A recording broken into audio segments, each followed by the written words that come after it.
Okay, great. I just want to say thank you to Jennifer and Freddie for being readers for Maggie's thesis and for providing the feedback that will come before and after, I'm sure, in terms of your thesis. And it's an exciting time for you to be able to present your work. So I'm handing it over to you. Awesome. All right. Let me just share my screen.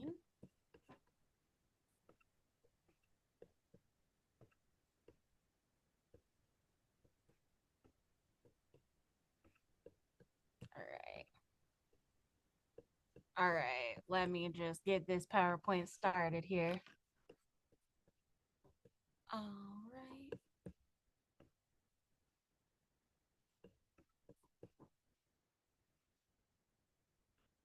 Oh no.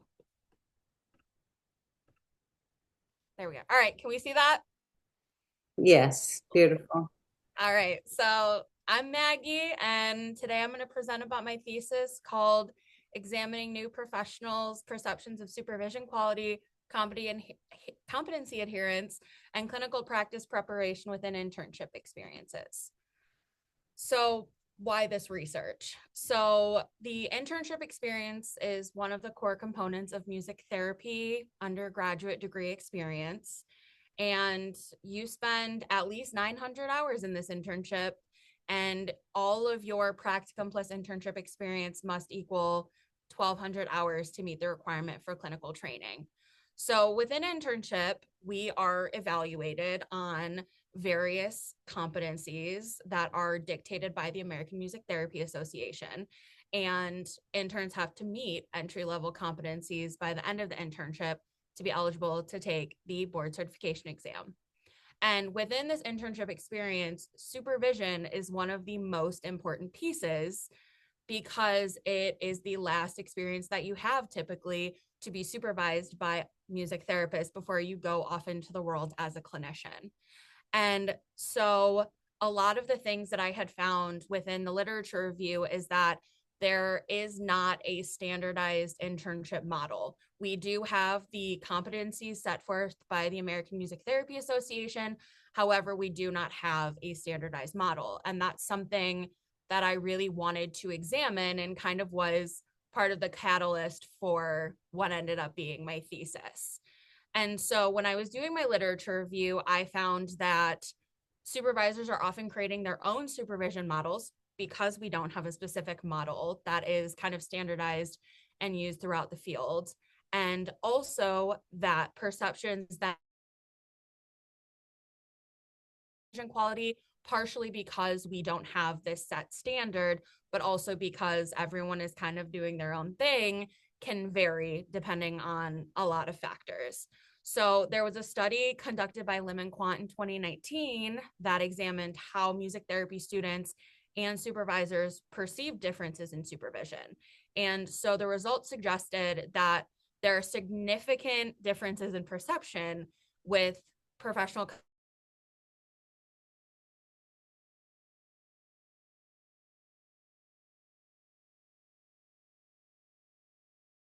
performance between experience versus what the supervisor then rates their experience.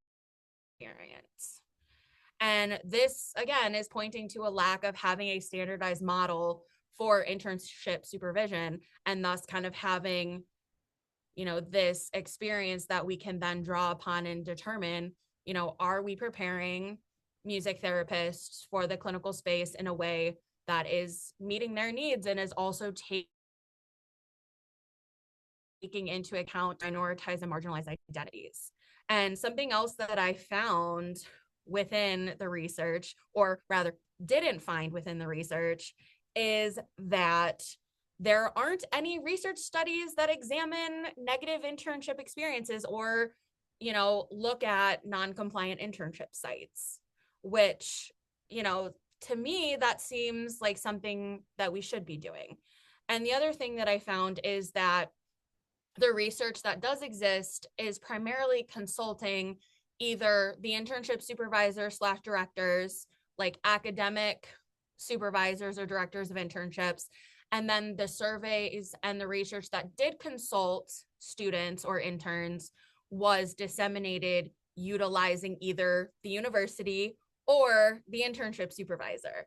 And so when you factor in that power dynamic as well, then, we have to question, are we getting, accurate results? Are we getting honest results? Because there is that power imbalance. And, your internship supervisor, your, director at your university, they do play a big role in, that entry into the profession. And so, often there is that piece for, students of not wanting to rock the boat. So the primary aim of this study was to see what new professionals' perceptions were of supervision quality, competency adherence, and clinical practice preparation within internship experiences. So I defined a new professional as someone within their first 5 years of clinical practice.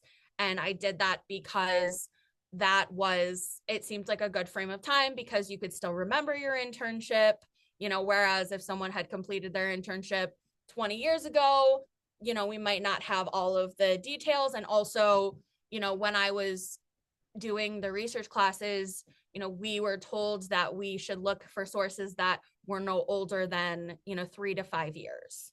So to me, then looking at that, relevant data would be, within that 5 years. And so the secondary aim of this study was to determine if current national roster and university affiliated internship sites were having a positive role in supporting, cultivating, and preparing music therapists for the clinical space. And then the tertiary aim of this study, and one that was kind of inspired by my own personal experiences as someone with multiple minoritized and marginalized identities, was to examine how and if minoritized or marginalized identities impacts the internship experience, and if having multiple minoritized or marginalized identities can increase the likelihood that someone will have a negative internship experience related to those identities, whether that be, experiencing, for example, racism, homophobia, sexism, ableism, in regards to themselves, or if they're experiencing it related to clients. So the method of this study, I decided to do an online survey because when I conceptualized, ultimately, I wanted to create an internship program proposal that could be standardized and take into account, working with marginalized and minoritized identities, not just like as music therapists, but also within the client population. And so in order to kind of go to that point, which is the end point, I had to back it up steps. And so the initial thought was, let's find out what's working and what's not working. So I decided to create a survey via Qualtrics, and I divided it into 5 categories. So demographics, because I really wanted to know kind of if the demographics of my survey respondents are, correlated with what we're seeing within the field. I then wanted to know the questions about supervision quality, and then competency adherence, clinical practice preparation. And then I also really wanted to ask questions about specific negative experiences related to marginalized and minoritized identities. So the reason I chose Qualtrics is because I had access to it, and it's a platform that does a really great job of keeping responses anonymous, which again, because I was asking about negative experiences related to marginalized and minoritized identities, I wanted to do as much as I could to keep responses anonymous and to hopefully remove a lot of that fear that often exists when, someone has had a negative experience related to their identity, and because they are part of the minority of our profession, or, of a lot of professions, they don't feel comfortable speaking up. And so to record the responses, I wanted to use 4-point Likert scales. And the reason I chose 4 points is because I didn't want the option of neutrality. I wanted to see, are we like always experiencing this, often experiencing this, rarely, or never? Or do we strongly disagree, agree, or strongly agree? So I thought that utilizing a 4-point scale would kind of help to remove that ability of neutrality. And then the other thing that I did was provide space for additional comments, because after I conducted this study, it is my hope to then do a phenomenological study where I interview people. And so getting those comments at the those comments will then influence the questions that I ask during the interview. And in order to disseminate the survey, I decided to utilize music therapy Facebook groups. The reason that I chose to do that was because I felt like my inclusion criteria was specific enough that purchasing the CBMT list may not, and having to kind of like field through those to find new professionals would be very time consuming. And unfortunately, I did not have as much time as I would have liked to do that work. But that would be a recommendation for future studies. So the recruitment and inclusion criteria. So as I said, new professionals, so music therapists within their first 5 years of practice and who have completed their internship within the United States. I specifically chose the United States because since that is the country that I am in and where I'm hoping to then become a supervisor and mentorship students, I felt that that would be the best way to gather data that was relevant to the eventual goal of this 4-part research. And so the Facebook groups that I posted recruitment flyers in were Music Therapists Unite, Music Therapy in the medical field, Black Music Therapy Network, SRU MMT program, Music Therapy New Intern Music Therapists of Color, and then Queer Music Therapists of Color. So this, again, was because I was hoping that, if I was the one disseminating the survey and I was doing it within these Facebook groups, that would also help to remove some of that power dynamic that was existing. And the response window, the survey was open to complete for 21 days. And I reposted the survey within each group 1 week, 2 weeks, 3 weeks, and then 2 days before the survey closed. I got 37 completed responses to the survey. And then I had 4 respondents start the survey and not finish the survey. So I did not utilize their responses when analyzing the data. So into some demographics. So after I got all of the survey responses and the survey was closed, I then created pivot tables in Excel to analyze the data.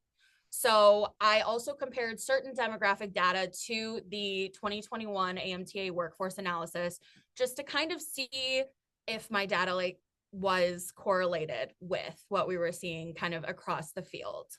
So the first thing that I looked at and compared was racial identity.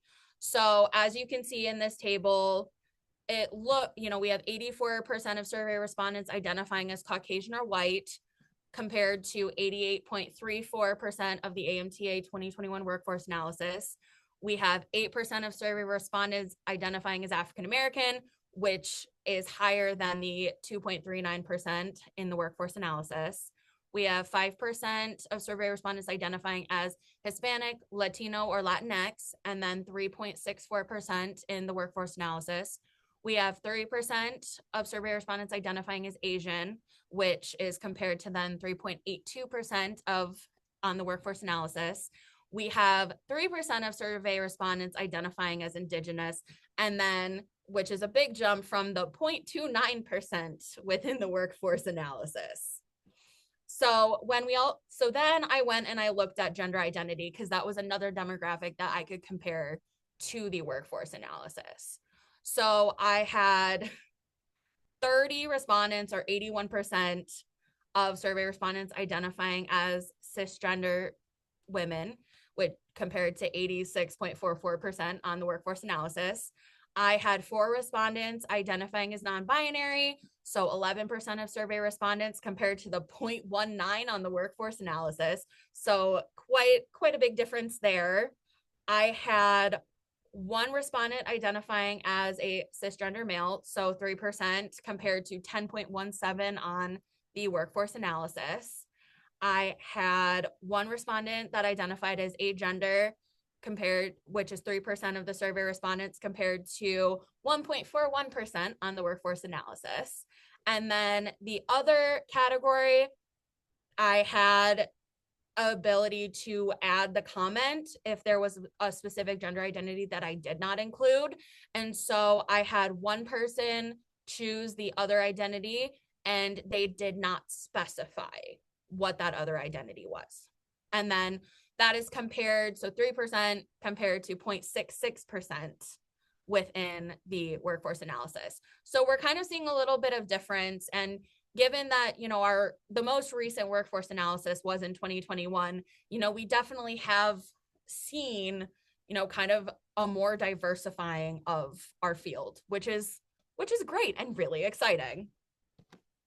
So other demographics that I looked at was age range and then education. So I had 8 respondents in the 18 to 24 age range, 24 in the 25 to 34 age range, and one respondent in the 55 to 64 age range. And then I did not have any respondents in the 65 plus age range. And then looking at education, the highest level of education that was completed by respondents was a bachelor's degree a graduate degree, sorry. So I had 22 respondents complete their bachelor's degrees in music therapy, 14 respondents completed a graduate degree in music therapy or another field. And I did not clarify, and I wish I had put, a master's degree in music therapy or like a master's degree in a related field, because I think that data would have been really helpful. And unfortunately, that was something that I didn't have a comment box for either. So for future research, that would be super helpful. Looking at sexuality and neurodivergence. So I had 18 respondents identify as heterosexual, 10 respondents identified as bisexual, 4 respondents identified as queer, 2 respondents identified as demisexual, 1 respondent identified as pansexual, and 1 respondent identified as asexual. So this was one of the demographics that AMTA does not analyze within the workforce analysis. So I did not have data to compare it to, but I think that would be something interesting to see should we get a workforce analysis in 2025. Another like marginalized and minoritized identity that I was interested in was neurodivergence. So I defined neurodivergence as, do you have an ADHD diagnosis? Do you have a traumatic brain injury? Are you diagnosed with autism spectrum disorder? Do you have an intellectual developmental disability or any other kind of developmental disability? Because, we often think of neurodivergence as specifically being, someone who is diagnosed with autism spectrum disorder. However, neurodivergence can encompass a lot of different identities. So I wanted to be specific with that one. So I had 27 respondents identify as neurodivergent. And so that was 73% of my survey respondents. And then I had 10 respondents, or 27% of my respondents, identify as neurotypical, which is something that I was not expecting, because, previous experience within like the educational, in the academic realm and also in the clinical realm, I haven't really seen a lot of clinicians that identify as neurodivergent. And so this is another demographic that is really surprising to see and amazing to see. And again, was not included in the workforce analysis. So for 2025, it would be amazing to see that demographic, because we are going to see, neurodivergence pop up within the survey results. So I then looked at, being enabled versus being disabled. And so I had 28 respondents, so 76% identify as being enabled. And I had 9 respondents, or 24% of respondents, identify as disabled. So again, this is not a demographic that we have any data from in the workforce analysis. And we are going to see within the survey results that disability does play a factor. So I think that would be something that would be interesting to examine within a future workforce analysis. And then the final demographic related to like minoritized and marginalized identities that I looked at was mental illness. So I had 18 respondents, or 51%, identify as mentally ill, and 19 respondents, or 49% of respondents, that did not identify as mentally ill. So again, another interesting demographic that I was excited to see, in that, you know, we aren't really noticing we're not really noticing those things or having those things analyzed, and those things tend to not really be talked about much in the field. All right, so in terms of supervision quality, the responses to the questions related to supervision quality were mostly positive. And so it did not seem to make a difference whether or not the site was internship affiliated or nationally rostered, mostly because of the small sample size of my study. But these are the 5 questions that I asked, and then compared with the answers, the always, often, rarely, never 4-point Likert scale.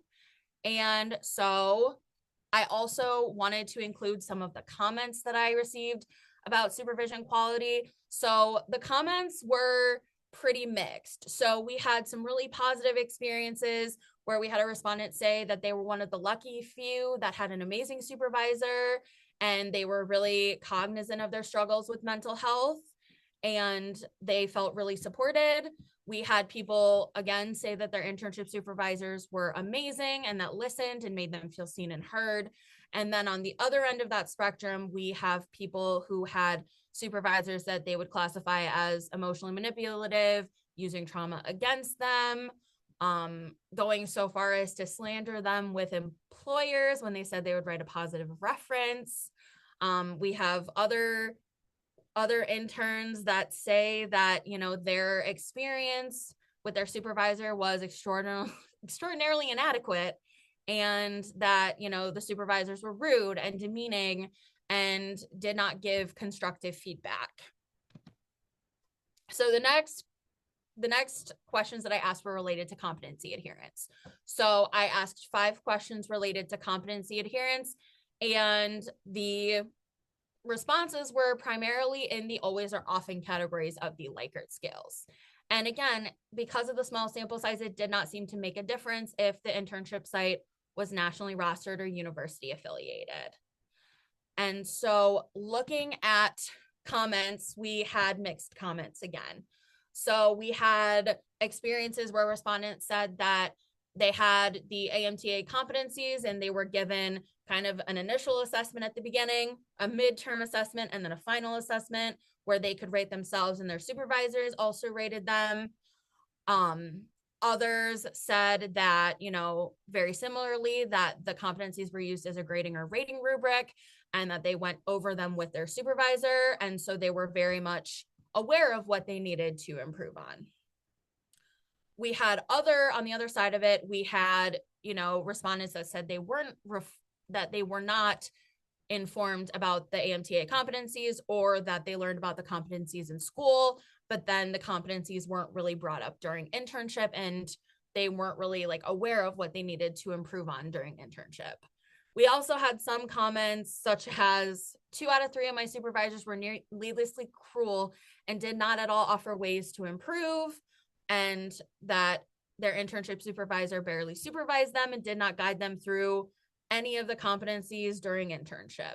So again, we kind of have both sides of the story here.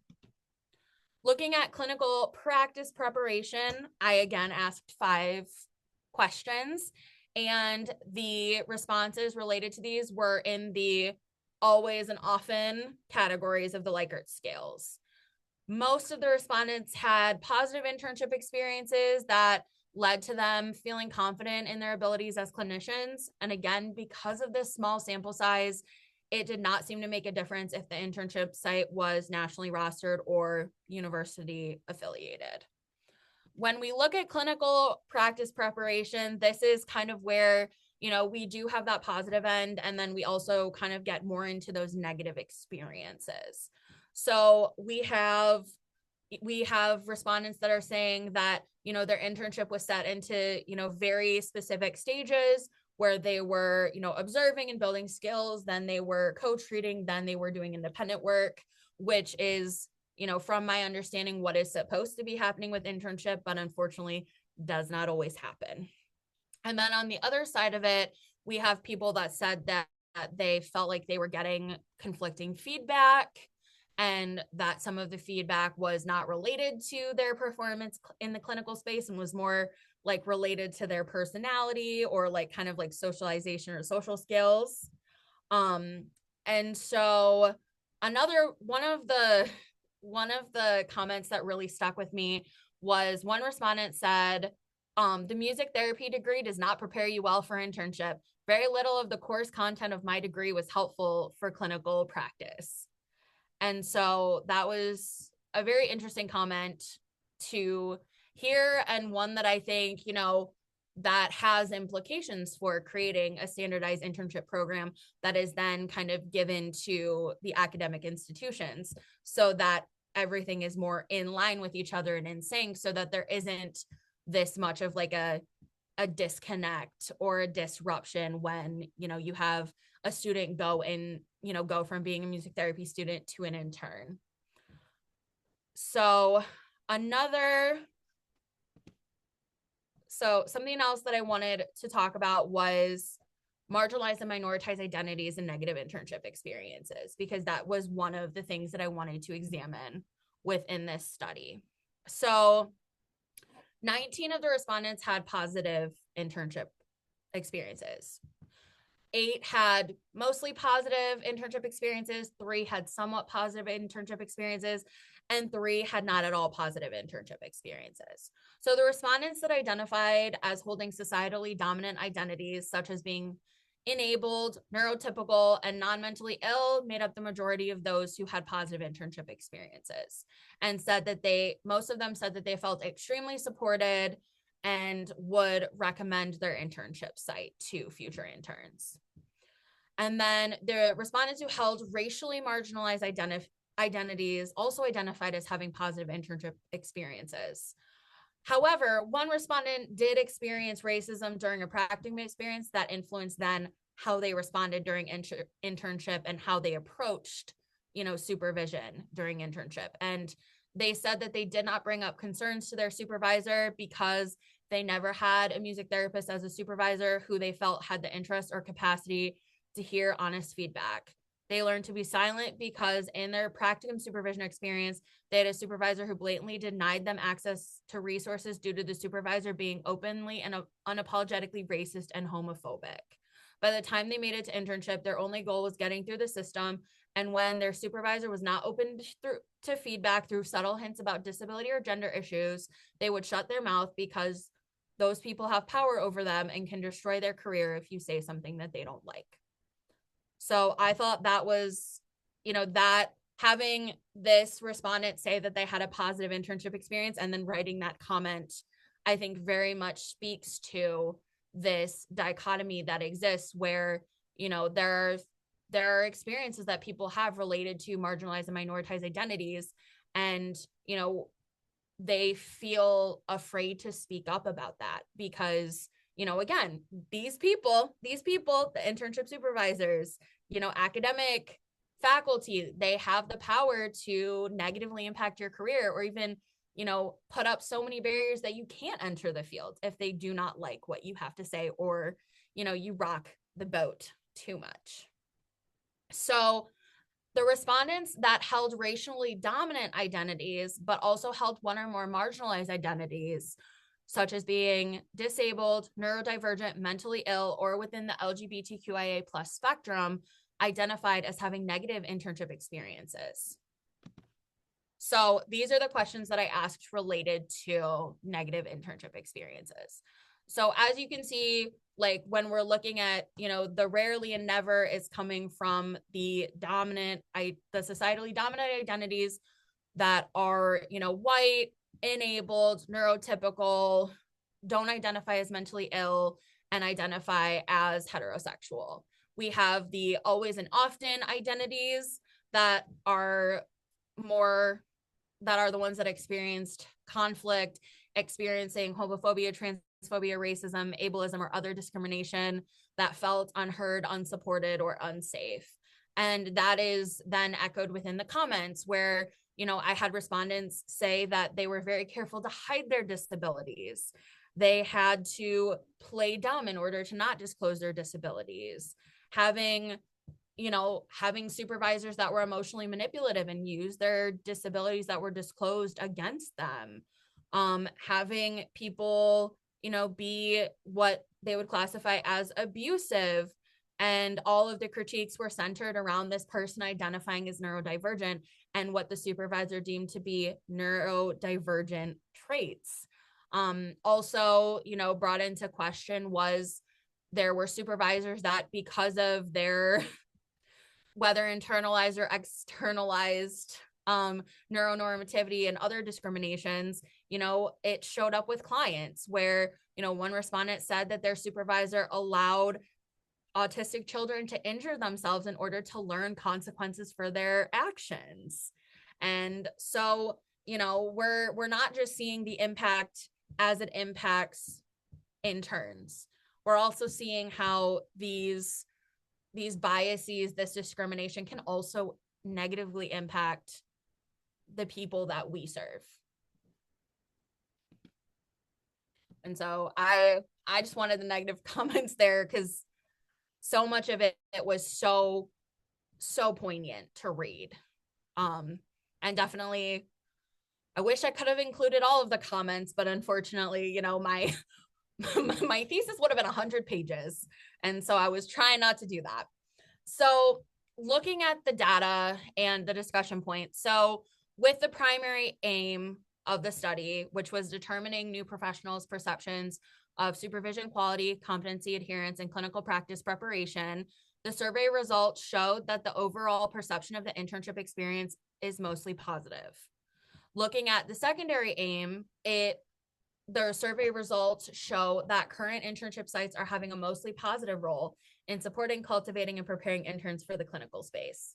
It did not, unfortunately, because the small sample size appeared to make a difference whether the internship site was nationally rostered or university affiliated.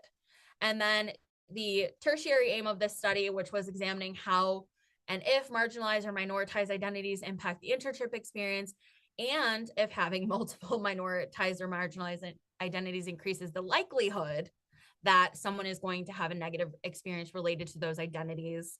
The results did show that, while racial identity, at least in this case, did not appear to have an impact on having a negative internship, if someone had one or more marginalized identities, such as being disabled, neurodivergent, identifying as mentally ill, or being a member of the LGBTQIA plus community, that did increase the likelihood that they would have a negative internship experience. So, limitations of my study. So, one of the biggest limitations was small sample size.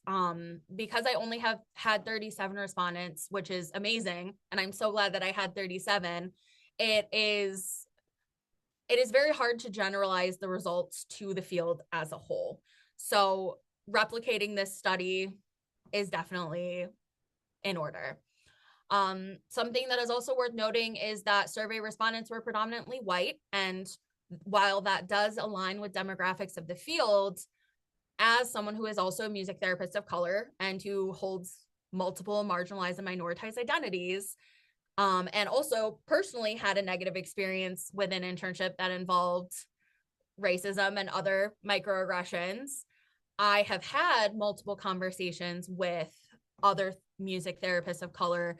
And, at the time when I was an intern, music therapy interns of color who, echoed experiences that were, very similar to mine related to racism and, homophobia, ableism. And so it was very interesting to kind of not see that represented within the study. However, I do think that, even though I did post the study in several music therapist of color groups, I only received 5 responses from music therapists that did not identify as white. So when I compared those results, all 5 identified as having a positive internship experience. And so one of the reasons that I can kind of like hypothesize or posit for not kind of having the results match up with kind of lived experience and conversations that I've had with fellow music therapists of color is the power dynamics that exist within our field. Being a minority in a minority profession is very difficult. And, you know, there is a lot of fear around speaking out and, you know, calling people in or calling people out about practices that are, you know, racist or harmful, biased. And so I feel like this is a situation where, you know, in order to get those responses, like my recruitment methods would have needed to be more diverse. And, you know, perhaps maybe when I do complete the phenomenological study, I might be able to get more responses because I'll be able to connect with people either one-on-one or in small groups. The other limitation that I had was a limited response window. So due to time constraints, I was only able to keep the survey open for 21 days. In order to try to mitigate that, I reposted the survey, you know, several times within each group.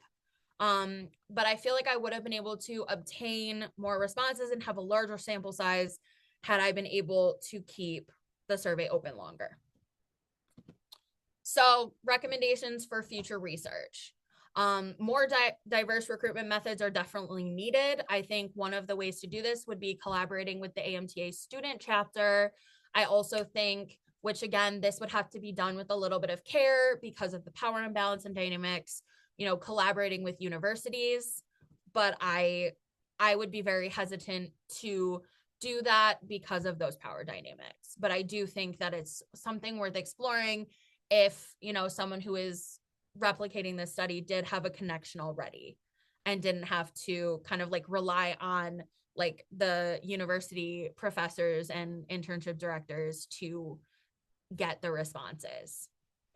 I also think that it would be good to have a longer response window. As I said, I think having a longer response window also allows for more responses to be gathered.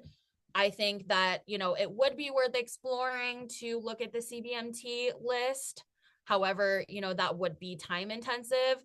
So looking at, you know, having a longer time frame to complete, you know, the study, maybe it's, you know, 6 months to a year, so that you do have time to kind of parse through the CBMT list to find all of the new professionals and have the relevant data. So unfortunately, as I said, because of the small sample size, the data cannot really be generalized to the field as a whole, but I think it does provide a good starting point as a feasibility study to see if, you know, conducting this research is even possible.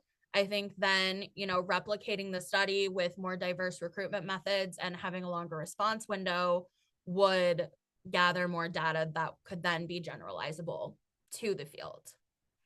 And so future research for me is this is part one of a 4-part kind of idea. So this is more of the feasibility piece to see if doing this research is even possible. I'm going to replicate this study and try out more diverse recruitment methods in a longer response window. Following that, I will then be conducting a phenomenological study examining specific themes that have come up within the survey based on, you know, negative experiences regarding, you know, supervision quality, clinical practice prep, competency adherence, and also regarding, you know, ableism, homophobia, sexism, neuronormativity.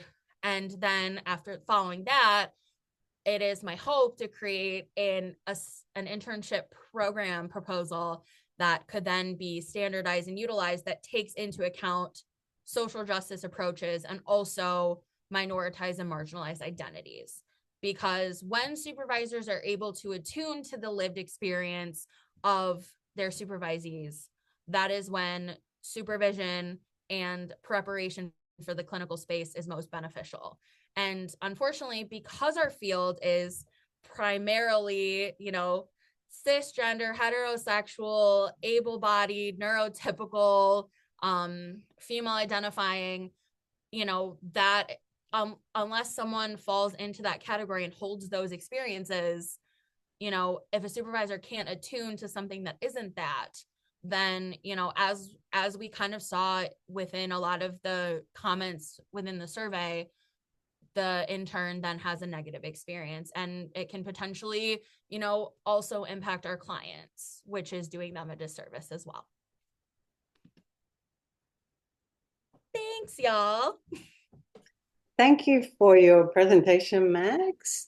We now have to very quickly, just given that we have another one after this, provide you with some feedback, ask some questions. And I thought maybe, if it's okay, we could start with Freddie, because you've had some already from so how would you like? Hi. Hi, Freddie. Congratulations on finishing thesis. Big deal, big deal, big props. Yeah, I had a couple of thoughts while I was reading through it, and then some of the same thoughts as you were speaking through it. I'm glad that you mentioned in the presentation the idea that you want to do a phenomenological study and like want to have in-person conversations, because that was a note I had while reading it, because I felt like when I was reading it, I was in my I was feeling there was this context piece that was missing from Yes. it.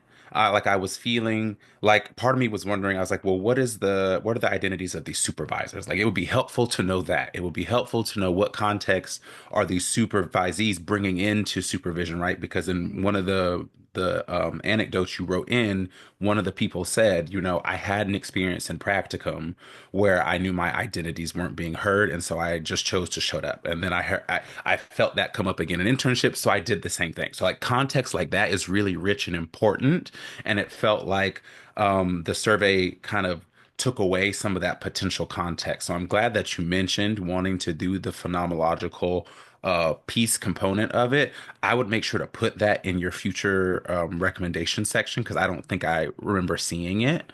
And so then my follow-up question to that is, um, what made you decide to do the survey and not just go straight to the phenomenological study? That is a good question. So honestly, the reason that I did the survey first was time constraints. Because in an ideal world, I would have done the phenomenological study, because I am an interpretivist research gal, Mm-hmm. um, at the heart, or a mixed methods girly. So mostly it was time constraints, and knowing that, if I had, a year to spend on this, I would have, and I would Mm-hmm. have dug deep. And so, I will be doing it. And I think that, the survey is a good jumping off point, because there are definitely some themes, I think, that are going to influence that phenomenological study. But yeah, you're right. The context, I feel like there is a lot of context that you can't get at with survey research, especially when asking, I feel like, such at times heavy questions. Mm-hmm. Um, and with your questions, it was a short list of questions. So I was wondering, did you have more questions initially and then kind of funnel it down to the ones that you asked? And if so, what kind of informed you or led you to funnel it down as opposed to maybe having more questions that may have allowed for some more context? So that was basically kind of tied. So I started this thesis as the final project for the quantitative research class that I took at Hmm. Augsburg Hmm. in 2022, I believe. Hmm. And so the feedback that I got kind of at that point was that people didn't, to keep it as short as you can, because, if you have a survey that has, 100 questions, people are less Hmm. likely to fill that out. And so Gotcha. I was trying to keep it kind of accessible, because I know for myself too, if I see a survey that has 100 questions, Hmm. sometimes I tend to tap out. So really it Hmm. was kind of like parsing it down to, what are the things that I need to know for this survey Hmm. versus, what can I ask in the phenomenological study? Gotcha. and kind of get more into like the meat and potatoes of it, if you will. Okay. And another thing I had, you mentioned it in the paper and you mentioned it again in your presentation, the time constraint. Mhm. And in the paper, you specifically said there was like or you said it tonight, the 21 days. Can you speak to where that 21 days comes from? Because I am not familiar with that time constraint. So like helping me understand would be helpful. Yes. So basically the like kind of like long and short of it is like in order to be able to like defend my thesis, I only like I kind of like timed it out for myself, knowing like, here's my capacity, here's, estimated how long it's going to take to like analyze the data and the responses, and then kind of like, compile that data into like the results and discussion and create tables and things like that. And so, kind of like where I was looking at that at the beginning of the semester in September was, I really only have 21 days in order to get this to a point where, I would have like, a first draft of, if you will, of this thesis. Mhm. So that was kind of where the time constraints came from. Okay. And I think maybe my last thought, in your lit review, since one of your main aims was to look at the impacts of marginalized identities Mm-hmm. throughout the supervisory experience, I would have been interested to know if there was research that existed either within music therapy or outside music therapy, because we'll name it. Sometimes music therapy don't have a lot, but did you find articles or did you find research that spoke to some of the experiences of supervisees from minoritized identities within supervision, whether it be in practicum or internship, in counseling or social work or music therapy or anything of the third? So there are some that I've kind of like now gotten to in the sociocultural identities book Hmm. that I think like in future I am definitely going to kind of like well, I am definitely going to include those experiences, within like my lit review, because I do think that having those lived experiences speaks to that. But really, that's kind of what I found was, specifically, these sociocultural identity pieces that people have written, about their experiences. And when it comes to research, I mean, we do have amazing pieces from, Dr. Leonard, Dr. Thomas, but they weren't supervision specific. And so one of the first pieces of feedback that I had gotten when I was working on this in 2022 was to not include them because they weren't directly related to the topic. They were just related to the experience of people of color within music therapy. Mhm. Okay. Yeah, I think you said that came from the Augsburg people when you were first doing Yeah. that. I would maybe push back on that thought, right? Because I think those things can be generalized, right? I think you could have Yeah. taken that and that would help give some more context. Yeah. Like I'll say, for example, like when I think back to when I did my thesis, like it was focused around people of color too. And like Mm-hmm. in music therapy done specifically with people of color was not really big or like really well explored at the time. So I had to search outside of other Yeah. avenues to figure out what those impacts looked like in other contexts. And then I could sort of make generalizations of, well, those things could also be showing up here, right? Because I think another thing that your research is speaking to without necessarily naming that it's speaking to it is like the trauma that can come up for people experiencing harm in supervisory relationships and even in academic relationships, right? So there could have even been a section to speak about the effects of trauma on people of color, and that research could have been really important to pull in. So Yeah. I think maybe there was a disservice done to you from the Augsburg people, in the sense that I maybe get the sense that they limited your scope of what you could have done versus what you were able to do.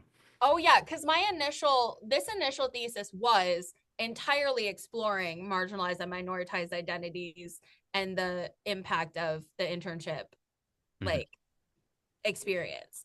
When I presented that idea, I was told that if I presented it, it would never get approved as a thesis.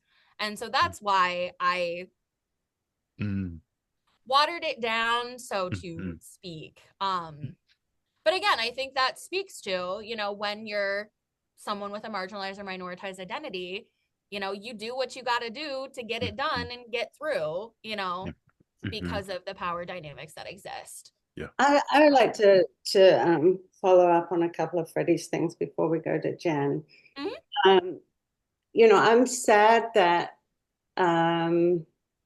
because at different times I asked questions like about some of this stuff, and I'm sad that we hadn't spent more time talking about some of these things, because several of your assumptions I feel like may have come from that are not things like Freddie. How long did it take you to do your thesis?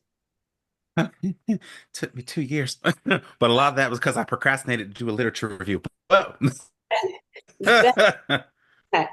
And we've had people do their thesis that are over 100 pages. Mm-hmm. Well and truly over 100 pages. The 21 days limit is if you get the CBMT list, which I would have loved you to have got the CBMT list rather than do it the other way, because you may have got 500 or 600 responses, and that may have been a better way to do it. So those limits of the 21 days is only if you have a CBMT list. They give you a 21-day limit, but they give you what you ask for. So if you ask for a list of members who or board certified music therapists who've graduated within the last 5 years, that you'll just get that group of people to send it to. And while people aren't members of AMTA for various reasons, most of them do have the MTPC. If not, you can also then put it out on these other lists, right? And you could have got a much greater sample. So I think that's sad. I think there is a way that Qualtrics will tell you if you've got too many questions. So you could have started off with a whole lot and then scaled it down. And they'll tell you how long it will take. So they want it to take people 15 to maybe 20 minutes to do, and no more than that. And so they will work out, as you put it in, they'll say this is too long, or you have too many write-in questions, or whatever. And then the other thing is that the thing that really struck me, because I've been saying to you all along about the lit review, like I feel like it's too short and not having enough things in it. To say that you need to look at things from the last 3 to 5 years is just not what most people do. Most people will tell you within the last 20 years, right? And while you were talking, I did a quick, Google Scholar search on music therapy and internship, student perspectives. I did one on culture and internship and supervision. I did one on culture and supervision. And there are just so many very, very important, and you could have also looked at culture and education student perspectives that would be, related. But there's some very important things that should be in your lit review that are not in there. Even without going into dissertations like Adenike's or Natasha's dissertations, which both would also be great. There's stuff by Sungha Kim, there's stuff by Sangeeta Swami, there's stuff by Janae. There's stuff from disabled music therapy students' perspectives. There's pre-internship and internship stuff. There's just a wealth of stuff that goes from probably 2008 to 2024 that's available. And I think all of those, anything within the last 15 to 20 years would be great to have in there. And so I feel like that your lit review needs to be much more robust to show what has been done before. So the I don't know if I would include in your limitations a time frame thing because we don't have that, and you're not trying to graduate yet. Like you still have more classes that you're taking. So there could have been longer that you could take to do that. Although I know that I'm going on sabbatical.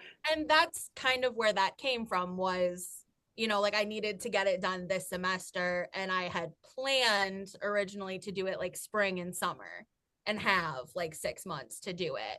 So I was kind of just trying to in regards to that, I was just kind of trying to get everything, as wrapped up as possible because, for financial constraints for myself, I couldn't afford to take another full semester, like, because I will be graduated come, like, I think first semester of after first half of summer. Right. The thing is that we don't make you re-register for it. They did say that we had to re-register. The registrar told me that I had to re-register if I take more than one semester, and that was effective like starting in the like this fall. It was effective, is what No, they said. if you take over a year, then they ask you to retake it. But Okay. Well, yeah, then they gave me faulty information, but they told me that I would have to re-register because I did ask them about it. And so I was like, all right, I have to get this done because I can't afford to, extend another semester outside of that. So Mhm. that was in regards to that. In regards to, yeah, the like 3 to 5 years, that is what I was told, within the research classes at Augsburg. I was also taught that, like, in a couple of our classes, we were only allowed at Augsburg like to use sources from the last 3 to 5 years. And so it's conflicting because, Mhm. I had professors that are also, well-known researchers within the music therapy field. So, I would be interested. I mean, I know that, but I would be interested to look at their work and see if they've only um, drawn from people in the last 3 to 5 years, because I would say that that's probably incorrect. That's just my opinion. Now, we don't have to hurry. Very unfortunately, Maya's just had a car accident, so hers is going to be um, rescheduled. She says she's fine, but I just want to let you know we don't actually have to rush now because she did just contact me about that, so which is very sad. But let me hand it over to you, Jen. Thank you so much. And thank you for the opportunity to be a part of this, and Maggie for all of your work. Um, as I'm listening to Freddie and Sue, this is what I love about the research process. And I'm so glad that you are just beginning, right? Because this is what we do. We put it out there and then we learn, and there's new stuff, and then we gather that and we add it in, and we put it out there again, and then we learn some more and we gather it in. And it's one of the wonderful things because we're never done as a result, because we're always learning and we're always integrating. I agree with what they've both said, that there's some wonderful literature out there. And, I've talked a little bit about some of that, of integrating in the future. I also think that from a timeline perspective, this is so powerful right on the dawning of when we'll hopefully be getting the new competencies. And when hopefully some of the commission's work, including the inclusion and adjustments to the internship process and being, will be hopefully adopted and changed. And so I think too, this opportunity that you have to keep integrating what you're learning, to keep integrating more sources, to adding in the phenomenological part, to adding in the interviews and then more surveys, and to just keep building on this is really powerful and important. And so I hope you can take these suggestions that you're getting as like, this is fuel to keep going, because I also want to honor having witnessed the way that you've been shut down over the years for pushing back. And there's a reason that it's hard to do right now. So I want to honor and name that. Um, we've talked a little bit about some of my specific feedback, and I've given that to you, so I won't go through that again. My one piece I would love to ask you about is within your recommendations. I know that down the road you'd like to put together an internship program proposal. And I would love to see included in this now recommendations for supervisors. Okay. simply because we read this stuff, right? We search it out and we get, the opportunity to read the theses that people have done. And to your point, even with a small sample size, there are things we can learn. Mhm. And so I would be curious what suggestions you would have for internship supervisors now that you might be able to include. That's a good question. I'm like, that's a thought. Again, knowing that it'll evolve and grow and change, Yeah. and there's a lot of us who want to do better now. Yeah. Yeah, definitely. I mean, I've definitely kind of been thinking about some of it because, like, as part of the supervision class for Slippery Rock, we had to create our own like internship Mm-hmm. like program. So a lot of the stuff that I included was based on, kind of like social justice and like cultural responsiveness and also like, affirming neurodivergence and affirming, disabled bodies, like working on kind of like how to more or less like how to hack a field that's not made for you to be successful Mm-hmm. if Yeah. you're not, the societal norm. So I think a lot of pieces of that and kind of a lot of, like I've supervised interns that weren't officially my interns, but Yeah. I was a music therapist and I happened to be there and it was like, hey, you're going to be with Maggie.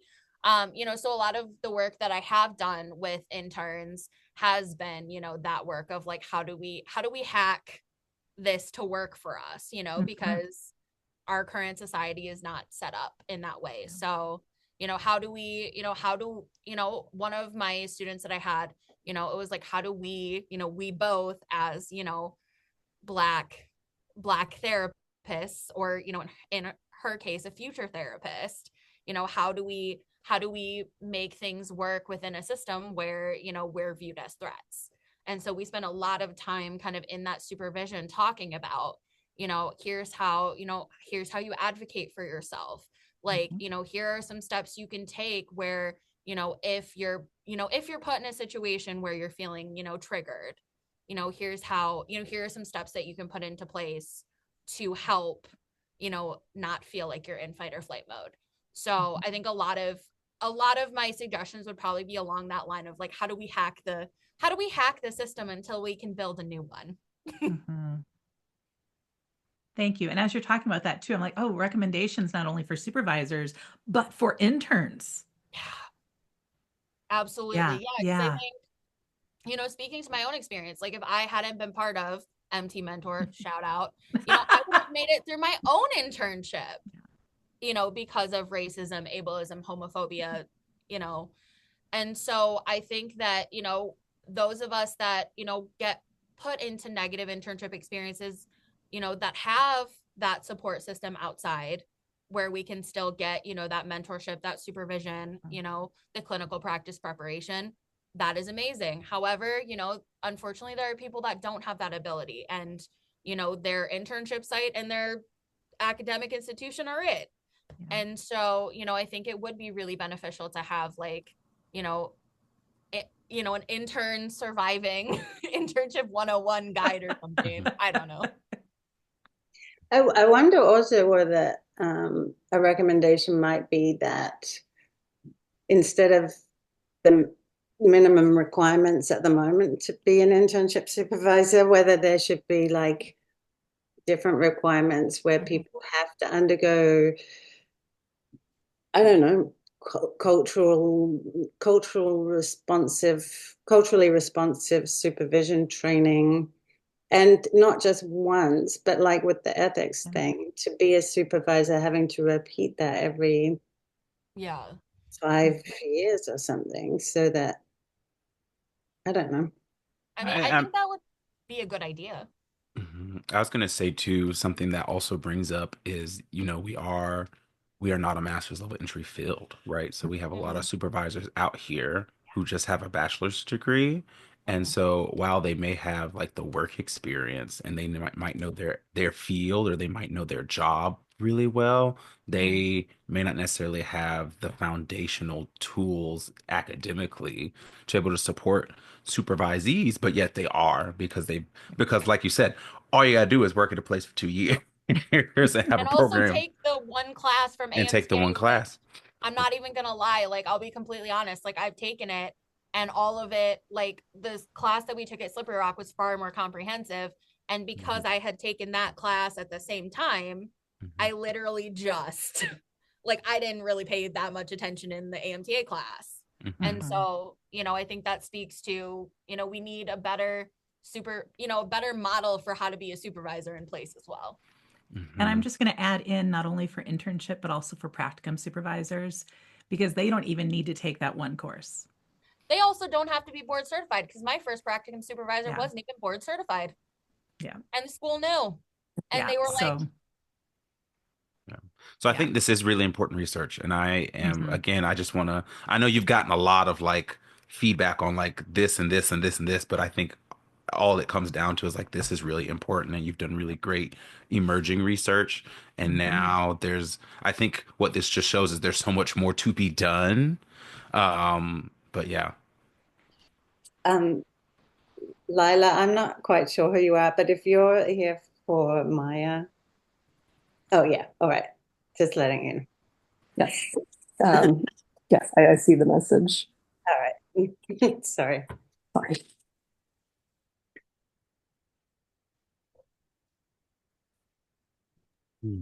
So Maya actually won't be coming today.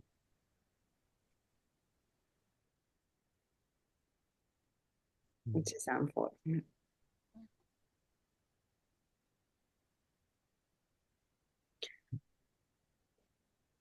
Sorry, I was just wondering if how long that was going to take. I was like, who is this? I already sent a message through the because I didn't want to interrupt you. Yeah. So I just wonder about training, more rigorous training for. I mean, and I will add some of that is included in the commission's recommendations for us as professionals overall. There's actually a recommendation for a CBMT requirement like the ethics requirement. And I agree with you both that considerations around supervision too are really important and passion area for me just a little bit. So just a little bit. And again, just I think Freddie named it with this is emerging research and it is vital. And so I thank you for continuing it and doing it in the midst of the pushback and in the midst of the challenges that you faced along the way. And look forward to getting to see where it goes. I will add, I know I put this in some of the written feedback because folks will be looking at this and because I've gotten to witness a lot of what you've been through. I would potentially rewrite your epiche just a little bit, just making sure that you only include what you're comfortable having shared widely, to not put yourself in any position to be re-traumatized. And then the other piece I would just add in, Maggie, is the work that you did, because this is always the question people ask, is how that influences the research we do. And it's gonna, because we're human. And part of our goal is also being able to take in the research and still consider it. There's no way to be totally objective, but with that understanding of what we come. And so I would also name in there that you were a part of supervision groups to help you do that throughout this process, and the work that and that you've worked with a supervisor, you worked with a therapist, you've done your own work to also be able to hold space for this, because you were very intentional about also wanting to do your own work, so that this is not reactive from what you've been through, but is informed by, if that makes sense. Yes. That could be included in the ethical considerations portion of your method section. So.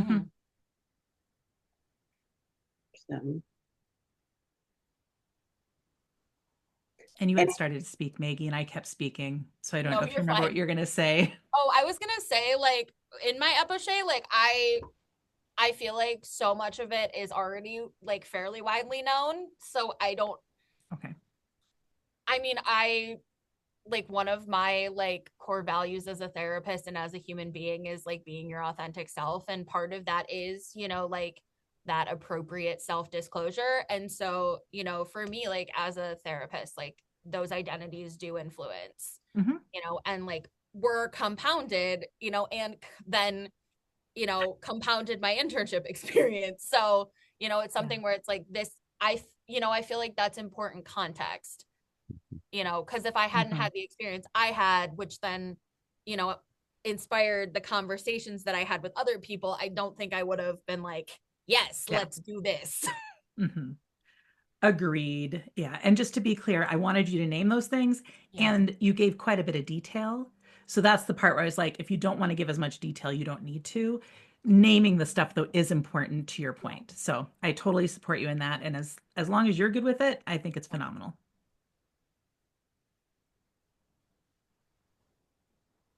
Any other questions, Freddie or Jen? Yes. In your in your method section when you were talking about using the 4-point Likert scale, and you named that you took out the neutral part, and make sure you go back and say why you took that out, because I think you just state that you took it out, but you didn't necessarily say like, I took it out because I didn't want neutrality, right? Because I think that's a whole other discussion when we talk about issues related to like race or ableism or neurodivergences. People like to be neutral, and that in itself is a political statement. So like, make sure you name that in the paper, because that's important. The only other thing I would add is don't dismiss this because of the small sample size. I know that it is maybe I know that it is not what you had maybe hoped it to be. And that does not mean it's invalid. Right. And so there's some of the pieces where, yes, you can't maybe generalize it as much as you'd like to. And can we really ever? Like, I mean, and so there are things that we can learn from it. And so I guess this still counts. And it's still important. Yeah. For beginning this process for you. And so honor that. And know that I'm grateful for it. And I'm really glad that you have started down this road and have done that first step and can now keep growing and adding to that body of knowledge. Yeah. I was also going to say, you were saying that you didn't put in all the comments that you wanted to, because it would make it too long. Yeah. Length is not really a factor. So if there were more things that you wanted to put in that you hadn't put in, I would put them in. Okay. I mean, you're still taking classes in the spring and in the summer. If you want to revise this to make it an even better product, like, and I can send you a list of the articles that I think would be very helpful to have in there. You could improve the lit review. You could add in the comments that you wanted to add in. You could say something, when you're situating yourself in all your identities, when you come back in the discussion, you can bring the fact that your experience, that the results of this in some ways validate your experience because of the fact that those people who had multiple marginalized identities had less positive experiences, and that resonates with your own experience. You don't have to sort of necessarily bring in the fact that because racially it didn't work out the way that you had hoped it would work out, that they did have good experiences. Instead of saying, I know that's not necessarily true, right? You're just working with what came out for this one. But, or you can say, this is interesting, given that in this study and this study and this study in the lit review that you will now put in, they did have negative experiences. So you can draw on that because you've then talked about it in the lit review. But if you haven't, it just seems like your opinion, right? And while we love your opinion, in research, other people are going to say, where are you getting this from? Like, cite where you're getting that from. And if it's not in the results and it's nowhere in your lit review, it's it's just Maggie talking, right? Yeah. And so I think there are ways in which you might want to like make that a bit more robust by being able to pull on it. And I do think that there are things out there that will have something about that, you know. Yeah. So. Freddie's looking like he's ready to fall asleep. Oh no, I'm wide awake. Oh. I am very wide awake. Your eyes just went, oh, were you Oh, just that was my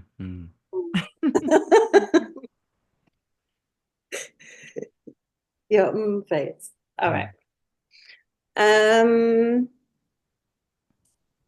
One last question.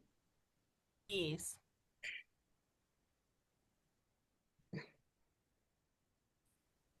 Often people will ask this question, and I've never asked it, but I would love to ask it.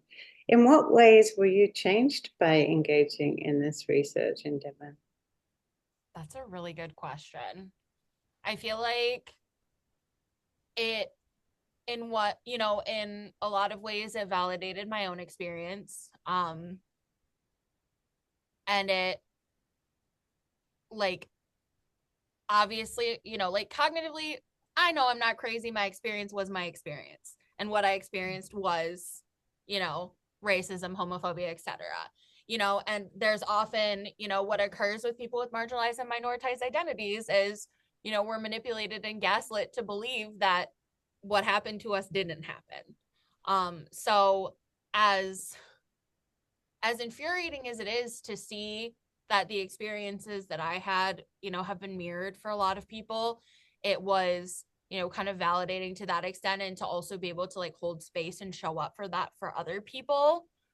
Also, I think it really reignited my passion for this research, and I think it might be I think it's turning into a lifelong research niche for me, because I really, reading a lot of those comments, like I wasn't surprised by a lot of the like, comments about like adverse or negative experiences.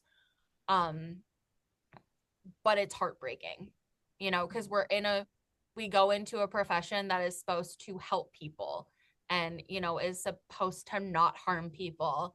And, some of the people that are getting harmed are, the future therapists, and so it reignited my passion, like I've wanted to supervise since undergrad, and so it really reignited my passion for this, and also, like made me feel like it's worth it. I mean, it is always worth it to push back against stuff.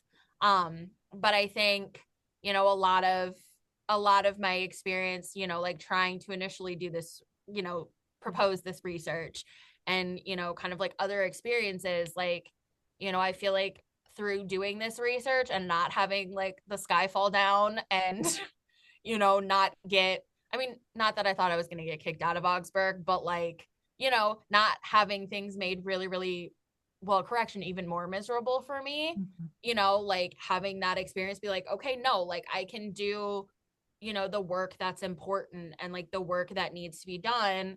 And like there are spaces where, that's going to, where that's going to be allowed to be something I can do, instead of have like all of these barriers put in my way to like do the work that I feel like is, extremely needed in our fields, because our, our clients are like if we're not as diverse as our clients, like we're really doing them a disservice. And, again, as one of two Black music therapists in my area, like as being one of four Black, female identifying music therapists when I lived in Minnesota, like, we need more diversity. We need that representation. And, as the field stands right now, like, I don't know that I can recommend to people with any of the identities, minoritized and marginalized, that I hold. I don't know that I can, in good faith, be like, yes, it's a good idea to come into this profession and things will be, and you won't get harmed or hurt.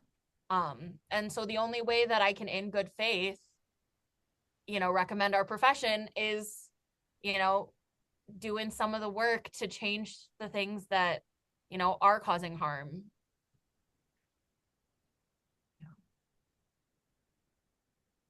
So maybe you'll be one of the people to come up with the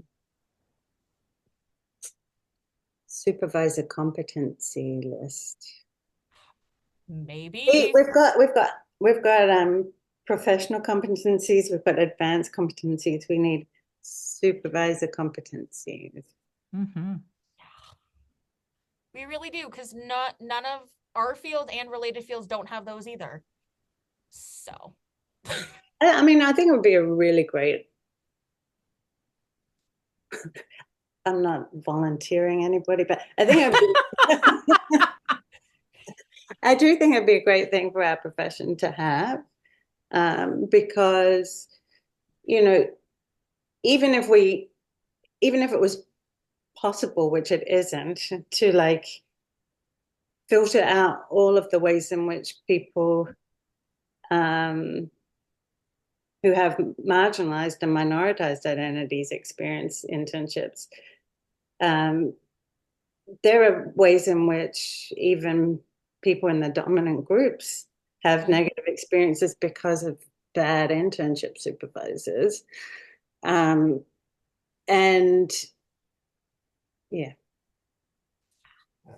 And sometimes, and I think even if it says somebody from a dominant racial, a white person supervising a white person,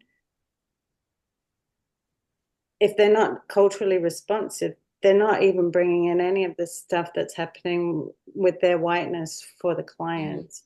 And then the same goes, there's so many stigmas around music therapists with disabled or whatever, whether it's mental illness, neurodivergence, or some other kind of disability. There's so much stigma about music therapists not having any of those things.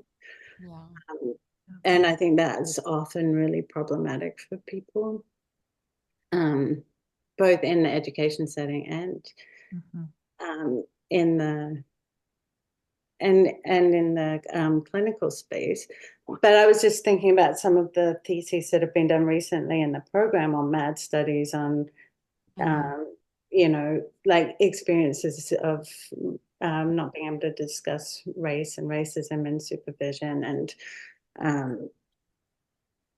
there are just so many things to draw from that shows the experiences of students and supervisees around marginalized identities. And it's all coming out right now. A lot of them are in theses, so they won't be out there necessarily in journals, but they still, when you search for them, they'll come up. So it's kind of a good time that people are starting to look at these things. I mean, it would be nice if that had happened earlier, but it's a good time that it's happening now. And I think being able to draw on those experiences and developing a set of competencies, I'm throwing it to Jen a little bit as well. Like, I'm trying to remember exactly, because it's been a little while since I looked at the commission's recommendations, but we do have recommendations. I've just been looking at them because I actually really like them. I've been looking at them. I can't remember why I needed to go through them, but yeah. It makes my heart happy, Sue. Thank you. Because that's our goal, really, with the commission. Hope that folks would actually use them and integrate them even before AMTA gets that ball rolling on the official side. I know there are recommendations for more consistent supervisor training. I don't remember exactly what was included within that. And some of that will be built, right? Like exactly what Sue's talking about. We've made recommendations, but what those will actually mean and the final outcome of those is yet to be determined by the folks who will integrate them. And so I will keep my ears open just because I do on all of that. And I would be aware of that for yourself too, if that's something you have the energy to give with. I also would, as you are reading, some of these resources from Sue and Freddie and myself, and not only the published stuff, but the other theses, to make those connections with the folks who are doing the work, so that you know you're not alone in this work too. Because I think it's very easy, I think, to get put in that position.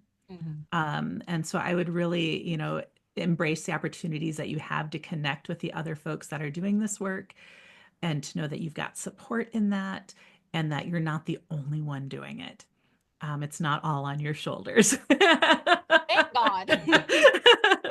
And that's that, because I think, again, one of the tendencies in music therapy that I would like us to move away from is the siloing thing. And particularly around some of the thesis work that is phenomenal, but never gets shared. Yeah. Right. And it's so important. So yeah, I would just encourage you with that, and know that if I can make any of those connections, I'm always glad to do that. Yeah, I'll sit down and send you a list of things that might be relevant that I know of. And Jen, I think it was something that we're doing in our program that I was checking it out for, and that my colleague is doing his dissertation on all of this stuff on education. And also I had volunteered to go on the commission, but I was in the wrong state. So I wanted to go in for MAR, and then they said, no, you have to go in for the South because you live in the South. And I was like, but I teach in MAR. And then they said, and then the South wanted someone else. So I desperately wanted to be part of that commission, but great work. Thank you. And I'll say the same thing I said to Maggie. It still needs to get integrated. So it's not too late to be a part of it. Because I know most of us that wrote the recommendations like, and out. At least on the official piece side of it, just because of the energy that takes to continually push back, which I know y'all know about. And because we need more folks contributing to how it'll be identified, how it'll be integrated, than those of us that came up with it. Even though we did our very best to make sure that we were representing the broader community, we need as many folks with as many different identities as possible, being the ones to integrate it and to really figure out what that's going to look like and sound like and feel like as it moves forward. So there will be opportunities. Are these recommendations for public consumption, or can they be, where are these found? They are. They're available so officially they're available through AMTAU for free, and I can get you the direct link, Freddie. I also have them, and I'm always glad to share them if you can't find them on there. I have them as well. Sue has them, yeah. So, but yeah, that was I'd one love of our to see that. requirements, is that they be available for free to everybody, not just music therapists. And we did a little recording to go along with it, kind of introducing it. So if you go to the AMTAU site, you can access it for free, just like you can the supervisor training. Yeah. Work. Awesome. And if you ever have questions, feel free. I'm still passionate about that work and really grateful to have been a part of it. There's some areas where some of us would have liked more, of course. And we felt, similar to your research, Maggie, that the commission was fairly representative of the profession, which meant that we were not all like-minded on all the things, that there was a lot of different ways of thinking and theoretical beliefs and all sorts of that. So yeah, it's definitely also an emerging work, hopefully, and will continue to grow. Okay. Well, congratulations on finishing it, Maggie. And it's not finished because we'd love you to do some revisions, but it's finished in order to give you a grade and for you to move forward and all of that. But before you actually upload it into the university library system, I would make sure that we can each give you sort of suggestions on how to revise it, so that in your leisure, because you have so What much. is that? No, but I still have people who it's 2 years later and they're like, oh, I just uploaded it with my revisions. I'm like, okay. So, I don't hold up grades for that, because you've done the research, you've presented it in written and oral form. But I do like people to make it as good as they can, because other people will access it, and so you want to be as proud of it as you possibly can. So And in doing that, I would let go of some of those shoulds that you were given previously, Okay, I will. right? You're going to have the grade. This part's done. Now make it what you want it to be. Mhm. yeah, and I'm No going to power dynamic anymore. Just write it. and I'm going to search out some writings from some of these people and show you that they use more than 3 to 5 years. Oh, But I know they do, but it's that, again, it's that like double standard, right? Yep. Where it's like the expectation is that, we do X, Y, Z, whatever, and, as students, and then they're like, oh, well, I just did whatever. And you're like,